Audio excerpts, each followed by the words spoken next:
Okay, so this is the third and final session from our top contributors. Jon is going to talk to us about scripts. If you are ever on the AdWords community, he is known as the king of automation. So it should be really interesting to see what he has for us today. So Jon, why don't you come on up here?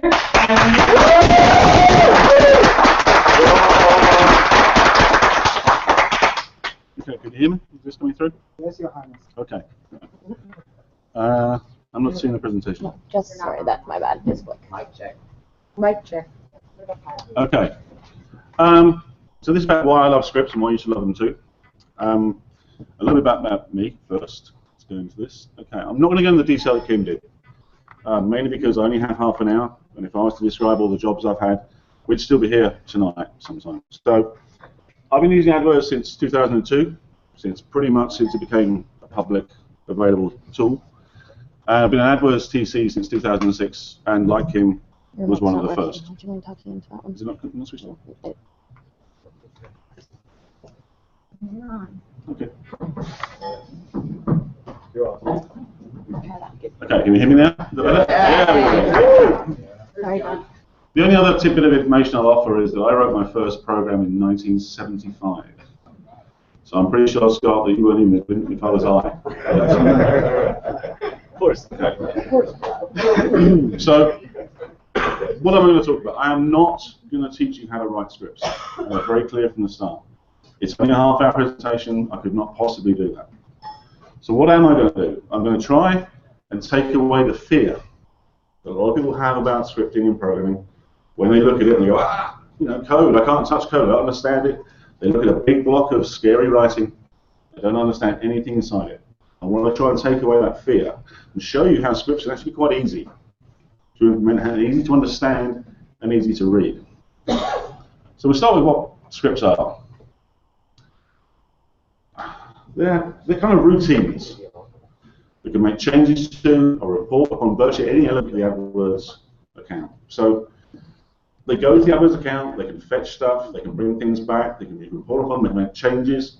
They're things that operate automatically. Now, that's fairly obvious what scripts are.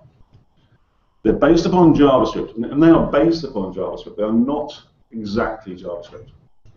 So I know a lot of people said to me, as I've been walking around and hanging around in various bars in the last few days, that should I employ a JavaScript programmer to do my scripts for me?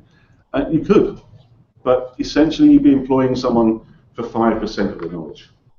Scripts are based upon JavaScript, but you will not need an expert JavaScript programmer to run your scripts for you. They are not able to do anything you can't do yourself, given time and patience. Now that may sound like, well then why do I need them? But the time and the patience thing is an important factor. If you have 1 million keywords in an account, and they're valid keywords, not because they added everywhere in the dictionary on Broadmatch, you could go through that. You could analyze the conversions, you could analyze the landing page, you could do all that stuff yourself, but it would probably take you a week, 2 weeks, 3 weeks. And as Jack said yesterday in his presentation, which led very nicely to mine, why should you be doing something that a computer can do faster and easier? You should be doing the stuff that only humans can do. If there's a script you can run, it will go away and fetch the data from your keywords and act upon them. A computer should be doing that, not you. Right, they can read from external sources. That's really quite exciting. It may not sound like it, and often you can't see what you might use. But if you can read from external data, it gives you a lot of power over what you can do. Google Sheets is a good example. Very simple to do with Sheets in scripts. So you can have things like varying budgets by day, or having variations by the weather. The weather is an example script to help fast. So you can do things with your ads that are not possible, really, yourself, without that extent of going to the external data and doing a lot of work. The other beauty of the external data is that if you've got people in your team who are not AdWords people, not programmers, you can give them just a Google Sheet to enter the information into, and they can just do work with that, and then the script itself goes away and does the work. So if you want to add in, data from sales performance, or they have a product they want to promote, you can have a team that wants to promote that product, and all they have to deal with is a sheet. They don't have to go anywhere near AdWords. So that's really powerful as well. They can be scheduled to run, of course. Yeah, and then that's very useful. But because they can run at night when you're asleep or when you're at the bar. They can run up to an hour, up to once an hour. So they can respond very quickly as well. You can have, if there are changes over the course of a day, you can run them every hour, and those changes will happen straight away. And they're not scary. Really, they're not. Okay, they are a bit, but they're not scary. Okay, and I'm going to show you that in the next few slides. Anything you can do, scripts can do faster. Now there is an asterisk there against that, because you have to be a little bit careful about when you write scripts. If you're like me, I do everything with scripts, absolutely everything. And that means I do things with scripts that really would have been quicker just to go to the UI and apply a filter. So you do have to think, although they're quick to run, and they can run on schedules, and they're very fast when they run, it is going to take you time to write the script. So don't do something that will take you 5 minutes in the front end, and then write a script that takes you an hour to write the script to do it.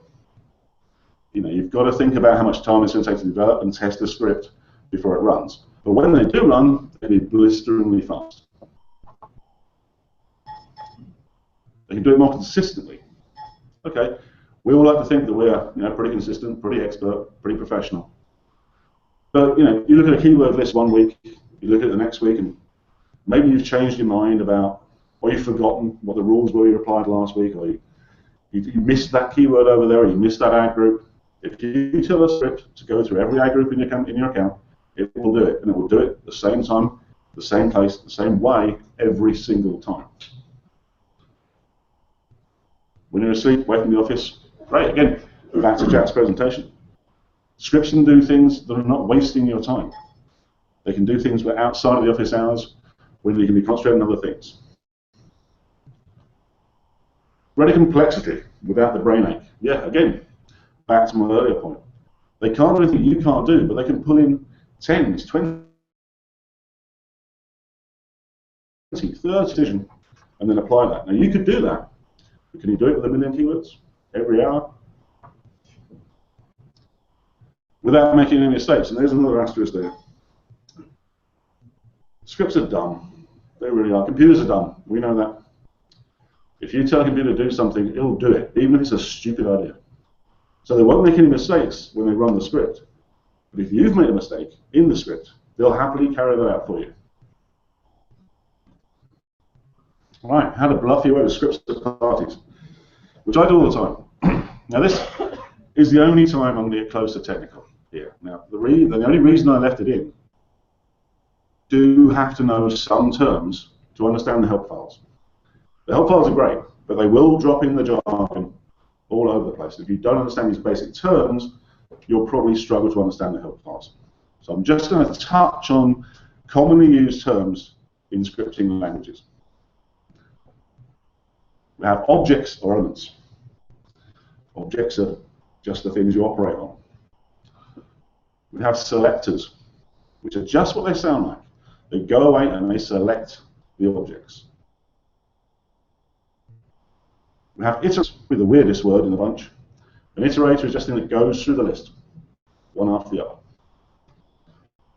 We have methods. Methods are just like methods in English language. They are ways of doing things. We have reports. We know what reports are. But reports in scripting terms are quite different because they are pre-built things you can do with scripts. You can ask for keyword performance data, and they are extremely quick. You think scripts are quick. A report will do it in 1/10 of the time. And we have guessing and setting. Guessing is getting a value. Setting is setting it. Give me the max CPC. Set the max CPC. And we have variables. Again, hard to put across. Haven't got time to explain what variables really are. But you can think of them as boxes that you hold objects in. Okay? So let's go into a bit more detail on those. So objects are objects. They are just like a chair, a table, a lamp. But instead of talking about physical things in the real world, we're talking about campaigns, ad groups, keywords. Okay? There can be obvious things like that. There can be something that are less obvious, like targeting criteria for an ad group is actually an object. And it's harder to think of a targeting criteria as a physical thing, But as far as script's concerned, it's still an object. Yeah, hook files often swap the word object with element randomly and without notice. So if you see element, it normally means object or often means object. Sometimes doesn't, but yeah, okay. So you may see the word element instead of object. Yeah, it is really quite easy to think of objects like you would anything else in the real world. Just for example, like an umbrella. Now we'll come back to that and we'll see how that applies. Selectors. They're like servants that go off and get things for you. Okay, so if, for example, let's get back right there. So yeah, there are people that go off and get things for you. So you want to go and get some food. You might send your manservant off to the shops, get some food. That's what a selector is. Okay. They can have conditions or other requirements. So you might say, I want only milk that's fresh today, or I want only new potatoes. So asking a servant to find you a selection of red golfing umbrellas with curved handles is like using a selector with a condition of color equals red, type equals golfing, and handle equals curved. You okay with that?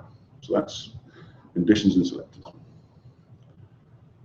So in AdWords, it could be impressions, clicks, status, CTR. So you could say, give me all the keywords with more than 1,000 impressions this week. Iterators, right, yeah. But if you've got your objects now, your selectors have gone away and got the objects, you've now got to deal with them. Iterators go through your objects. So it's like they do most of the work in a script. Most of the actual processing you'll do in a script happens within an iterating loop because you're looking at each keyword, each ad group, each campaign. Yeah, it's asking that same servant. He's got your umbrellas, he's given a selection of umbrellas, and it's like saying next. And you look at it, you do whatever you do with your golfing umbrella, I don't know what you do. And they say next, and he gives you the next one. Yeah. Methods. This is kind of hard to talk about. So it's really simple, okay? Methods are how scripts deal with objects, how they interact with objects. Some methods retrieve information, and some set them. So you could have, like I said, go back max CPC, for example. So you can set the CPC, you can retrieve information about stuff. So methods are just ways of interacting. The best example, say for an umbrella, methods for an umbrella might be open, close, shake, or third up. Those would be methods of an umbrella object.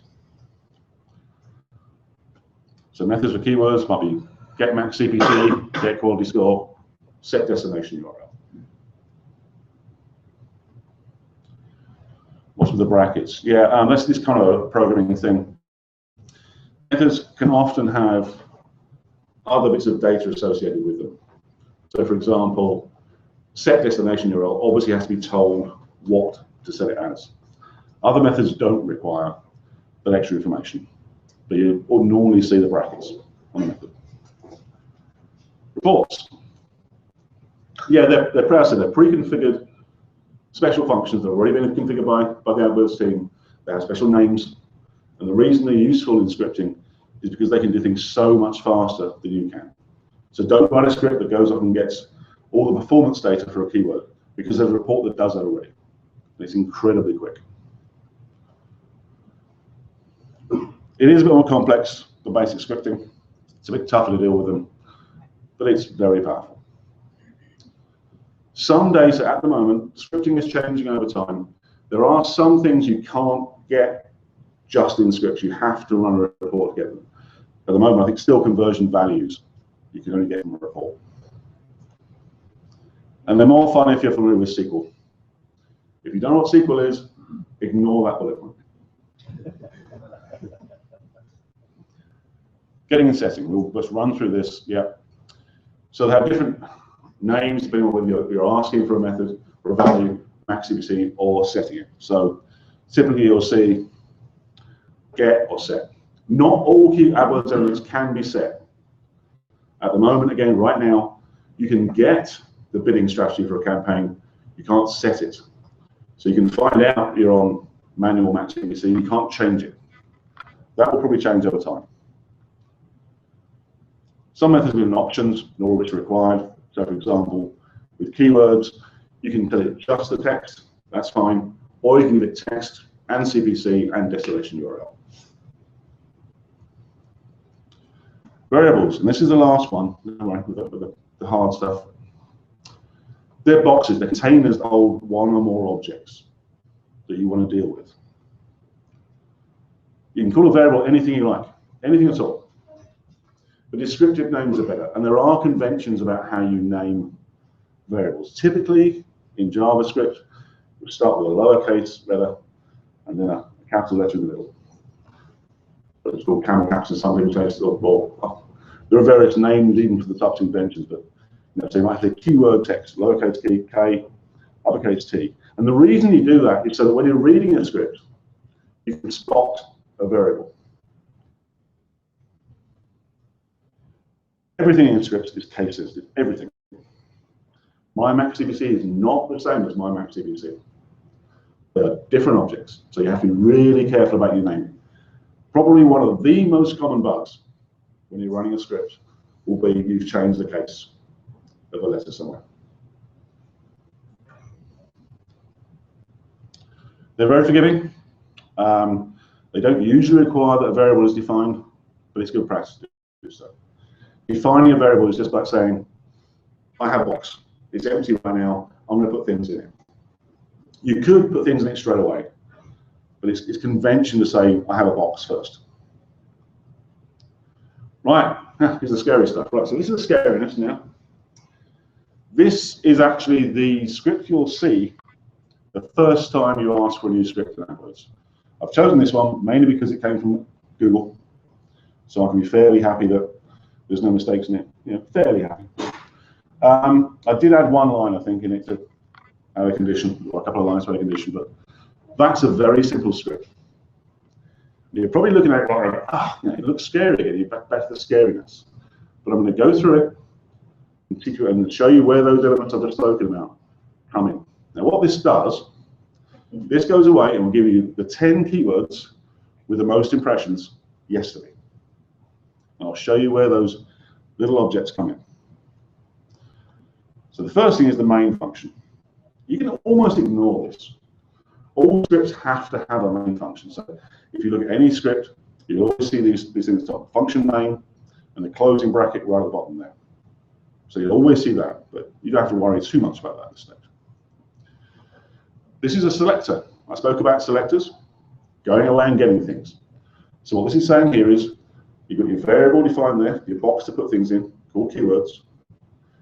Go away to the AdWords app, which is where everything AdWords is. Look for keywords with a condition of status enabled, so they're enabled. Order them by impressions descending, with the date range of yesterday. Limit it to 10, because we only want to look at 10 for some reason. And then get them. Now, hopefully, if I did well in the first part, you should now start to see that's not really that far from English. What we're actually saying there is, it's quite simple, go and get the keywords, get the enabled ones, do 20 impressions in this order, and give them to me, and put them in this box that I've called keywords. This is logging. I didn't mention logging earlier, but logging is very useful when you're testing, because all it does is write out to a special box you'll see at the bottom of the script, and you can use it for anything. And you can test what's going out. So this is actually how we're going to output this result here. We're not going to do anything with it. We're not going to send it to a spreadsheet. We're not going to make any changes. We're just going to log the keywords so you see them on the screen. This is your iterator. Okay? So you've got the keywords in your box called keywords, and now you're going to iterate through them. Remember I said about shouting next? You can see there. Has the keyword got a next? Keywords has next. Is there another object? If there is, give it to me. Var keyword equals keywords next. That is just like you shouting next. It gives you the next keyword. Once we've got the next keyword, we then do something with it. And these are your methods. They're fairly simple methods. Has next, get text, get stats for, get impressions. It's not scary. If you look at them, you can see that bit there, keyword, get text. It is asking for the text of the keyword. So it's not as scary as you might think. It still looks scary, but it's not. It's really close to English. Right, so scripts, I think scripts rule. I really do. And I'm so pleased that Jack's presentation yesterday, because he did a great part of my work here in saying to all of you, if you are currently sitting around plowing through Excel spreadsheets, hours after hours, day after day, why? You're an expert in marketing. You're people that should be writing creative copy, thinking about your client's brand, making sure their ads are shown in the right place. You should not be plowing through Excel rows. That's what computers are for. Balance your time writing a script with the time which the frequency which is and the complexity. Don't spend an hour writing a script to return, well, frankly, 10 keywords with high impressions. If you've got a really complex task that takes you hours to do, but you want to run it every night, that's a good job for a script. Or something that needs data from here, and data from here, and data from here. That's a good job for a script.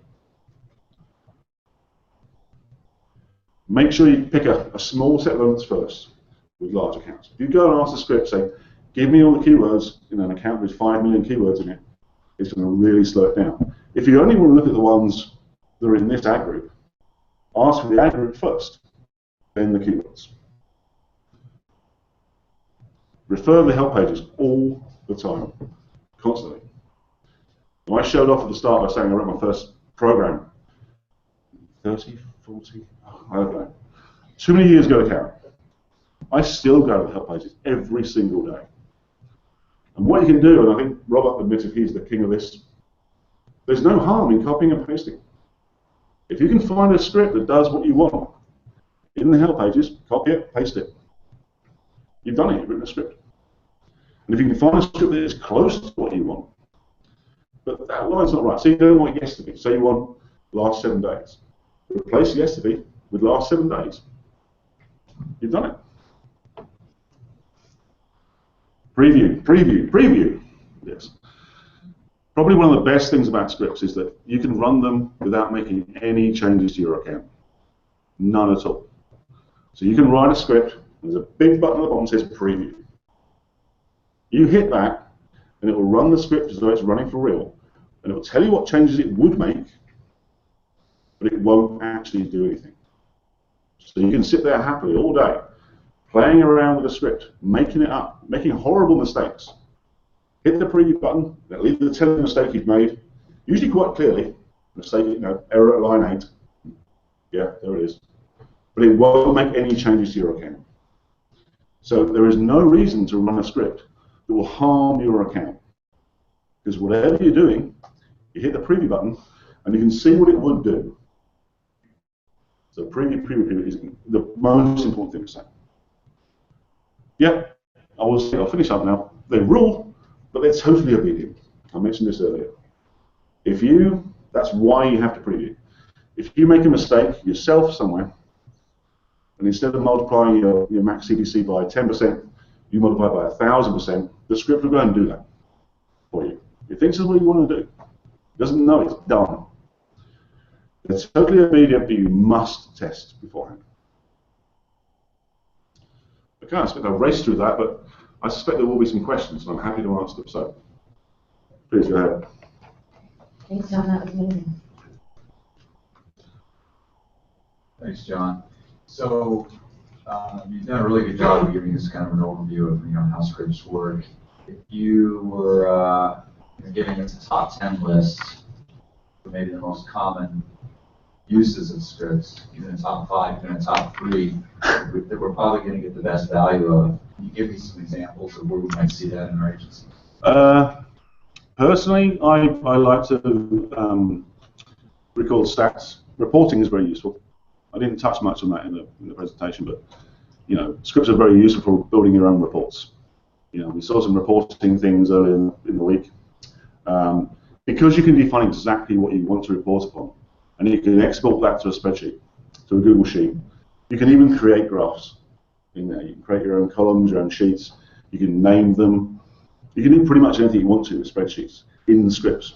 So if you decide you want to give your customer a CTR graph over here and a clicks graph over here and a bit of text here and then export it as a PDF, you can do that. So reporting is very useful. Budget control I find quite useful sometimes. I don't have a lot of clients myself personally who are limited by budget. But if you do have someone that says, I want to spend $5,000 in a month, one of the problems you can have is that the first day they spend $10, the next day they spend $100. And you end up either not hitting the target or hitting the target early or not sure how to spend that $5,000. With scripts, you can say, how much have I spent so far? What's left? How many days are there? Set the budget to that, divide by that. And I have a script that runs for one client where their target, I think, is $6,000, and last month they hit $5,999. And that's really hard to do manually. Next, I'll do one more. Sorry, I'll do one more. Budgets, reports. Oh, keyword, position. Probably my number one. If you've got campaigns that are not eligible for the GCO, for the conversion optimizer, doing it yourself with scripts is great. What's their performance? How many conversions have they got? What's their ROS? Adjust their CPC up or down. Refer to external elements. Is it Easter? Is it the weekend? Make changes, do just that. And you can write your own version of the conversion optimizer that suits you or your client, rather than relying upon Google's version, which is great. I can piggyback on that, and I apologize, and I'm still not entirely converted. So you mentioned, reports. Well, we already have those reports that are available, say GA or otherwise. Or if we look at bid position, can we use automated rules for that? So in other words, wouldn't we be using those three examples, some of the same things in scripts that are all available to us in the UI? I guess I'm still not seeing the piece where, and they're obviously for a reason. I'm just not quite seeing it yet. Do they do exactly what you want them to do? Exactly what you want them to do, the way you're doing it now.